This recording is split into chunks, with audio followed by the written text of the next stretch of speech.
گزشتہ دنوں پاکستان کے ایک نجی چینل کی رمضان ٹرانسمیشن میں ڈاکٹر ذاکر نائک سے منسوب کچھ باتوں کو لے کر کافی گرما گرمی ہوئی، جس کی بنا پر ناظرین میں کافی انتشار بے چینی پھیلی اور پھر گزشتہ رات سے سماجی پلیٹ فارمز پر کافی ماحول خراب رہا۔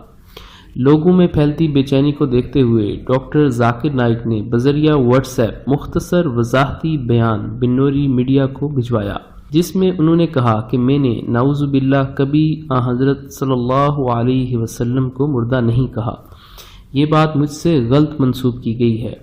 انہوں نے مزید کہا کہ میں نے کبھی یہ نہیں کہا کہ حضرت علی رضی اللہ تعالی عنہ کو خلیفہ نہیں مانتا۔